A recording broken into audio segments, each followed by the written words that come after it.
Do you remember this photo? Donald Trump famously held this up in the Oval Office of Kilmar Abrego Garcia, saying that it's proof that he's MS-13 because it has MS-13 on his hand. Now, when Donald Trump tweeted this, everyone assumed, and many pundits and other, of course, elected officials said that these symbols represented MS-13. But what we've just learned through truly a disastrous interview is that Donald Trump actually thinks those tattoos are, or that these photoshopped words are tattoos, and he wouldn't let it up.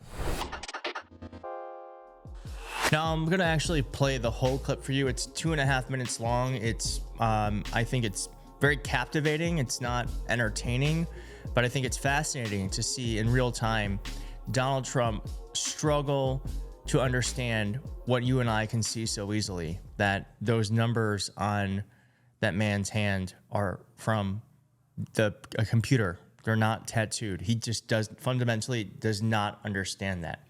And then after that clip, I have Donald Trump not denying that he is seeking to get authoritarian-like powers for the presidency. But first, here's this crazy clip. But the court has ordered you to facilitate that. I'm not the one making this decision. We have lawyers that don't want to do this. But the buck stops in this office. No. I follow the law. You want me to follow the law? If I were the president that just wanted to do anything, I'd probably keep him right where he is. Supreme Court says what the law is. Listen, I was elected to take care of a problem. It was a unforced error that was made by a very incompetent man, a man that turned out to be incompetent, that you always said was wonderful, a great genius, right? And now you find out, all of the media now, they're saying what a mistake they made. A man who was grossly incompetent allowed us to have open borders where millions of people flowed in. I campaigned on that issue. I wouldn't say it was my #1 issue, but it was pretty close. Right up there. I campaigned on that issue. I've done an amazing job. I have closed borders. He said you couldn't do it. You wouldn't be able to do it. It would never happen. Well, it happened, and it happened very quickly. Wait a minute. When we have criminals, murderers, criminals in this country, we have to get them out, and we're doing it. By law. And you'll pick out one man, but even the man that you picked out, he said he wasn't a member of a gang. And then they looked, and on his knuckles, he had MS-13. There's a dispute over that. Wait a minute. He had MS-13 on his knuckles tattooed. Oh, he had some tattoos that are interpreted that way. But let's move on. Wait a minute. Hey, Terry. He did not have the letter MS-13. It says MS-13. That was Photoshopped. So let me That was Photoshopped. Terry, you can't do that. Hey, they're giving you the big break of a lifetime. You know, you're doing the interview. I picked you because, frankly, I never heard of you, but that's okay. I picked you, Terry, but you're not being very nice. He had MS-13 tattooed. We'll agree to disagree. I want to move on to something else. Terry, do you want me to show you the picture? I saw the picture. And you think it was Photoshopped? Well, here we go. Don't Photoshop it. Go look at his hand. He had MS-13. He did have tattoos that can be interpreted that way. I'm not an expert on them. I want to turn to Ukraine, sir. Terry, I want to get to Ukraine. No. He had MS as clear as you can be, not interpreted. This is why people no longer believe the news, because when it's he was fake photographed news. in El Salvador, they aren't there. But let's just go on. They aren't there when he's in El Salvador. They weren't there, but they're there now, right? No, but they're in your picture. Terry. Ukraine, sir. He's got MS-13 on his knuckles. All right. Okay? Well, we'll take a look at that. You do such a disservice. We'll take a look at that, Why don't you just say, yes, he does?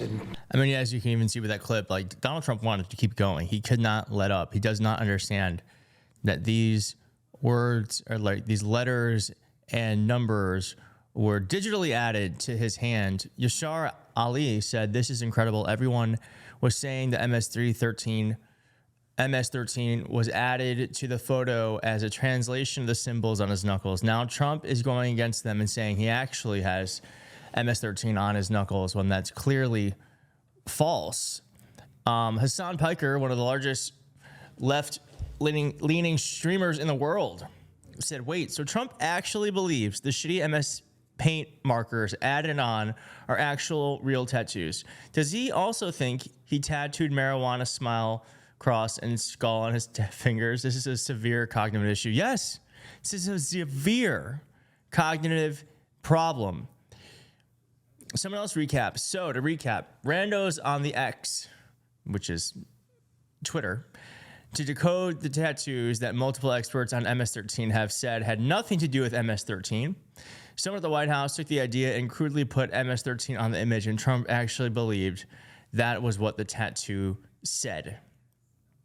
Trump also was asked about the fact that he's trying to grab so much power and become an authoritarian-like president. And here's what he said. And I want you to pay attention to what he doesn't say. What do you say to people who are concerned you are seizing too much power and becoming an authoritarian president like we haven't had before? No, I would hate them to think that. I'm doing one thing. I'm making America great again. We have a country that was failing. We have a country that was laughed at all over the world. We had a leader that was grossly incompetent. He should have never been there. The election was rigged. He should have never been there. Our country suffered greatly, and now our country's coming back like nobody can believe. It's 30 seconds of lies. Joe Biden won the election. This is how they win, is they try to tire us out. I refuse to become tired. I refuse to let up. I refuse to get weighed down by this old ass man. Not going to happen. Donald Trump is lying. Of course, the election wasn't stolen. He's also lying. The one thing he's not doing is making America great again. In fact, most Americans agree that the country is heading in the wrong direction. The reason why he keeps bringing up his opponent is because Donald Trump knows instinctually that he is not doing a good job and he needs someone else to be the fall guy. He wants that fall guy to be Biden. Trump admits that he's weaponizing the Department of Justice. That Biden knew anything about it. Fair enough. But you are the president now, and I'm asking... Good for that reporter. You're the president now. You have the power now. Justification for going after people you don't like. No. The people that I think are dishonest. It's not that I don't even know most of them. They're people that I think are dishonest. These people made you angry. No, it's not anger. These are people that I think are very dishonest. I don't think they're worthy of being able to go into top secret information. I think that's fine. And Biden did that with many of our people. But when you look at it, these are people that I don't think are worthy. That's my decision. It's not a question of anger. Okay. The one thing about this reporter is he really doesn't push back. And you saw, too, with that clip of that tattoo, we'll call it Tattoo Gate, where the reporter just kept trying to wrap it up to move on to the next thing. It's like, no, I actually think we need to focus on that. Focus on the fact, like, if it were Biden saying, no, that's actually on his fingers, it would be like everyone on the right would say Joe Biden's mind is crumbling before our eyes. This reporter just wants to move. He just wants to move on to the next lie. I'm not going to play this clip, but Donald Trump is proposed with the idea that tourism is down. And he just goes, tourism is down. It's doing very well. We're doing very well. Wait until you see the real numbers come out in about 6 months from now. This man is living in a completely different world than anyone else. And that's what this interview proves, because we are used to propagandists. We're used to right-wing mouthpieces interview Donald Trump. This is the first time we saw a real journalist from a reputable source ask him tough questions, and it's proving that Donald Trump is living in an alternate reality, and that should terrify everyone. The President of the United States is not fully here.